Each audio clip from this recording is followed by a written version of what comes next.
ሰላም ሰላም እንዴት ናችሁ? የቻናላችን ቤተሰቦች ለቻናሉ አዲስ የሆናችሁ ሰብስክራይብ እያደረጋችሁ ቤተሰብ መሆን ትችላላችሁ። በግል መማር ለምትፈልጉ ደግሞ ከታች በምናስቀምጠው ስልክ ቁጥር በኢሞ፣ በዋትሳፕ፣ በቴሌግራም እየደወላችሁ አናግሩን። ዛሬ እንግዲህ የመጣንበት ትምህርት የአማርኛ ፊደሎችና ቃላቶች ሲሆኑ እነዚህ ቃላቶች ከነዚህ ከምንቆጥራቸው ፊደሎች የወጡ ናቸው። ከአማርኛ ትምህርት በተጨማሪ ደግሞ እንግሊሽ፣ ሂሳብ እንሰጣለን። አሁን ቀጥታ ወደ ትምህርታችን እንሄዳለን። አብራችሁን ቆዩ። ሀ ሁ ሂ ሃ ሄ ህ ሆ ለ ሉ ሊ ላ ሌ ል ሎ ሀ ሁ ሂ ሃ ሄ ህ ሆ መ ሙ ሚ ማ ሜ ም ሞ ሰ ሱ ሲ ሳ ሴ ስ ሶ። እሺ አሁን ደግሞ ወደ ታች ሁሉንም ቆጥረናል። አሁን ደግሞ ወደ ጎን እንቆጥራለን። ሀ ለ ሀ መ ሰ ሁ ሉ ሁ ሙ ሱ ሂ ሊ ሂ ሚ ሲ ሃ ላ ሀ ማ ሳ ሄ ሌ ሄ ሜ ሴ ህ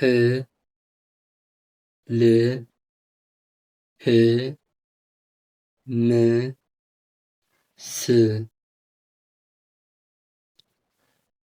ሆ ሎ ሆ ሞ ሶ። እሺ አሁን ደግሞ ከነዚህ በወጡ ፊደሎች የተመሰረቱ ቃላቶች አሉ። እያንዳንዳቸውን እንዴት እንደተመሰረቱ እናያለን፣ እናነባለን። ወደ መጀመሪያው ስንሄድ ምን ላይ የመጀመሪያው ቃል ሀምሳ ሀምሳ ይላል። ሀምሳ። አሁን ሀምሳ የሚለውን ቃል ፊደሎች ከየት ከየት እንደሚገኙ እናያለን አብረን። ሀ የመጀመሪያው ከሀሁ የመጀመሪያ ፊደል ላይ ነው ያለ። ከዛ ም ደግሞ ስድስተኛ ላይ ነው ያለ። ሳ ደግሞ አራተኛ ላይ ነው ያለ። በአንድ ላይ ሀምሳ ይላል። እሺ ወደ ቀጣይ ስንሄድ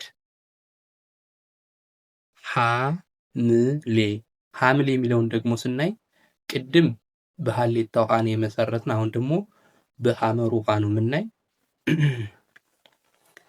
ሀ ይሄው ይሄኛው ሀ፣ ከዛ ም ደግሞ አሁንም ስድስተኛው ላይ አለ። ሌ ደግሞ ከለሉ አምስተኛው ላይ አለ። በአንድ ላይ ሐምሌ ይላል ማለት ነው።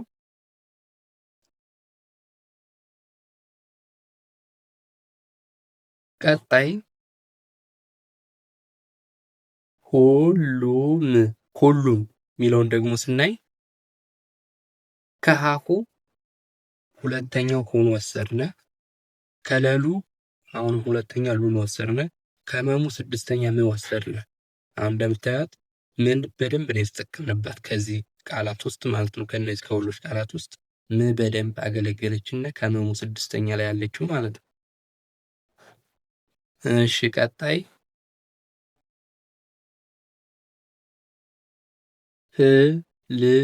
ህልም የሚለውን ደግሞ ስናይ አሁን ደግሞ ከሀሁ ስድስተኛ ህን ወሰድነ፣ ከለሉ አሁንም ስድስተኛ ልን ወሰድነ፣ ከመሙ አሁንም ስድስተኛ ምን ወሰድነ፣ በአንድ ላይ ህልም። አሁን ከዚህ ላይ እንደምታያቸው ሁሎችም ሶስቶቹ ስድስተኛ ላይ ይገኛሉ ማለት ነው።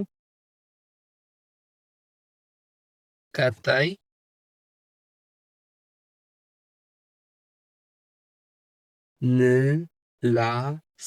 ምላስ የሚለውን ደግሞ ስናይ ቀጣይ ከመሙ ስድስተኛ ምን ወሰድን መጀመሪያ፣ ከዛ ከለሉ አራተኛ ላን ወሰድን፣ ከሰሱ ስድስተኛ ስን ወሰድን፣ በአንድ ላይ ምላስ ይላል ማለት ነው። ቀጣይና የመጨረሻው ደግሞ ህመም የሚለው ነው። ህመም የሚለውን ስናይ ደግሞ ከሀው ስድስተኛ ህን ወሰድነ፣ ከመሙ የአንደኛ መን ወሰድነ፣ አሁንም ከመሙ ስድስተኛ ምን ወሰድነ፣ በአንድ ላይ ህመም ይላል ማለት ነው የመጨረሻው ቃል። ውድ የቻናላችን ቤተሰቦች የዛሬ ቪዲዮአችን ይህን ይመስል ነበር። በቀጣይ በሌላ ቪዲዮ እስክንገናኝ ድረስ ሰላም ሁኑ። መልካም ቆይታ